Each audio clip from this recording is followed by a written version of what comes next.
नमस्कार, कानून की बात में आपका स्वागत है। मैं हूं आशीष भार्गव और कानून की बात में देश की सबसे बड़ी अदालत के इतिहास में एक पन्ना और जुड़ गया है। और अब सुप्रीम कोर्ट ने संवैधानिक जो मामले हैं जो संविधान पीठ के सामने चल रहे हैं उसकी लाइव स्ट्रीमिंग शुरू कर दी है। ये एक बड़ा मामला है। देश का आम नागरिक लिंक के जरिए, इंटरनेट के जरिए वो सारी सुनवाई सुन सकता है। 3 बेंच लगातार मामले की सुनवाई कर रही हैं, जिसमें चीफ जस्टिस की बेंच EWS कोटे की सुनवाई कर रही है। जस्टिस DY चंद्रचूड़ 2 नंबर के जज हैं जो ई कमेटी के चेयरमैन भी हैं। उन्होंने दिल्ली गवर्नमेंट वर्सेस LG मामले की सुनवाई की। महाराष्ट्र में शिवसेना बनाम शिवसेना मामले की सुनवाई हो रही है। तीसरे नंबर के जज जस्टिस संजय किशन कौल की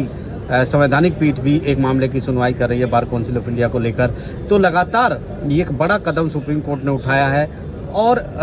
कोई भी नागरिक देश का जो है वो ये प्रोसीडिंग, ये वो सुनवाई देख सकता है, सुन सकता है, जज कर सकता है। एक बड़ी कवायद के बाद देश में ये शुरुआत हुई है और ये एक अच्छी शुरुआत इसलिए कहेंगे कि सुप्रीम कोर्ट ने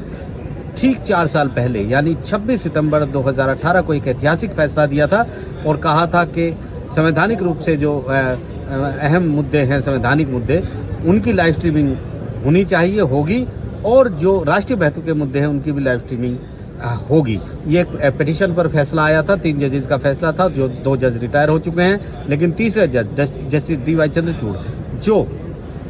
नवंबर में देश के 50वें मुख्य न्यायाधीश यानी चीफ जस्टिस भी बनेंगे, वो इस पीठ में शामिल थे और इस फैसले में एक बहुत बड़ा योगदान उनका भी है। और जिस तरीके से लाइव स्ट्रीमिंग हुई है और मीडिया को भी इजाज़त दी गई कि वो ये लाइव स्ट्रीमिंग दिखा सकते हैं ताकि लोगों को पता चले, प्रचार हो कि ओपन कोर्ट की जो अवधारणा है, खुली अदालत की जो अवधारणा है, वो साक्षात, वो साकार कैसे हुई है। यहाँ पर आपको ये भी बताना चाहेंगे कि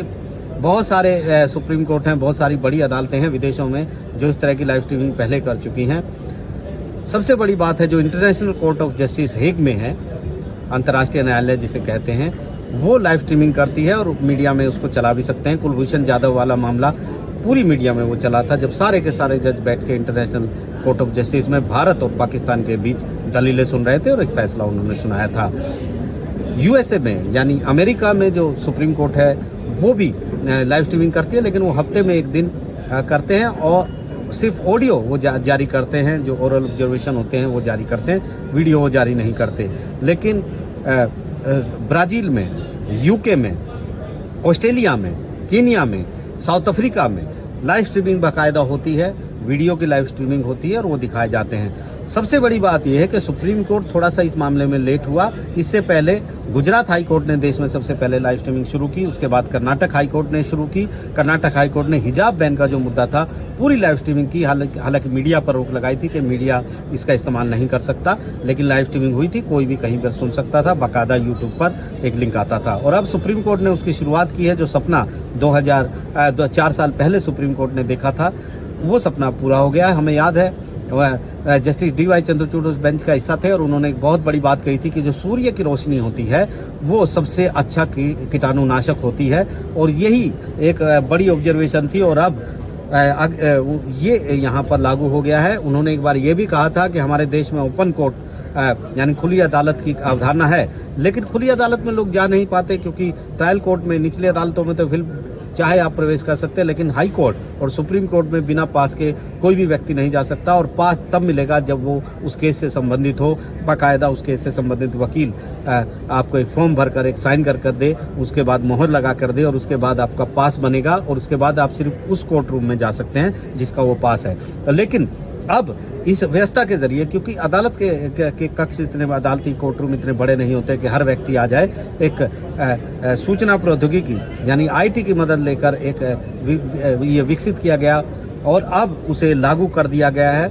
पिछले ही हफ्ते फुल कोर्ट मीटिंग में यानी तमाम जज बैठे थे। चीफ जस्टिस UU ललित ने पूछा था कि क्या किया जाए और पूरी कोर्ट, फुल कोर्ट ये तैयार हो गई थी, सब जज तैयार हो गए थे कि संवैधानिक मामलों की कम से कम लाइव स्ट्रीमिंग शुरू की जाए और शुरुआत में आगे बढ़ा जाए। ये एक ऐसा कदम था जिसने इतिहास रचा है सुप्रीम कोर्ट में। हिस्टोरिक डे है, एक बहुत बड़ा दिन है कि पूरे देश ने ये संवैधानिक मामलों को सुना है, देखा है किस तरीके से सुप्रीम कोर्ट में कामकाज होता है। इसके पीछे सबसे बड़ी धारणा जो है जजों की वो ये थी कि जो जज हैं वो भी आम आदमी के लिए हैं, वो भी अपने कर्तव्य से बंधे हैं, संविधान से बंधे हैं। उनका एक एक आचरण, उनका एक एक व्यवहार, उनका एक एक कदम, उनका एक एक आदेश देश पर, देश की जनता पर वो कोई ना कोई इम्पैक्ट, कोई ना कोई प्रभाव जरूर छोड़ता है। और ऐसे में उनकी जिम्मेदारी है, उनकी जवाबदेही भी देश की जनता के लिए है। इसलिए उनका वो किस तरह सुनवाई करते हैं,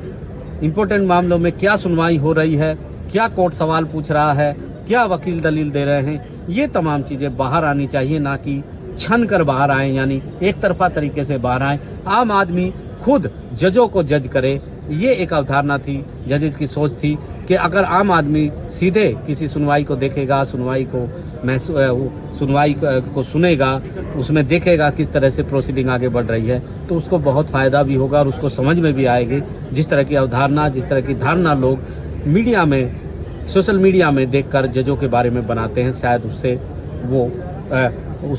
वो अलग हो सकेंगे और खुद की एक धारणा बना पाएंगे अदालत के बारे में, सुप्रीम कोर्ट के बारे में, हाई कोर्ट के बारे में। तो सुप्रीम कोर्ट का एक बहुत बड़ा कदम है और ये कदम इसलिए भी उठाया गया, इसलिए भी ज़रूरी था कि जिस तरीके से लगातार स्क्रूटनी में, जिस तरह से लगातार जज भी निशाने पर रहे हैं, सोशल मीडिया हो चाहे मीडिया हो, उससे जजों को लगा, क्योंकि वो खुद बाहर आकर अपना पक्ष नहीं रख सकते हैं, वो अपनी दलीलें नहीं रख सकते हैं, ये एक अच्छा मौका है उनके लिए कि वो देश की जनता को बता सके कि उनके प्रति वो जवाबदेह हैं, वो गंभीर भी हैं, वो चिंतित भी हैं, और जब जब जरूरत पड़ेगी वो देश के लिए लोकतंत्र के सच्चा प्रहरी होने के नाते उनका ये फर्ज बनता है कि जनता को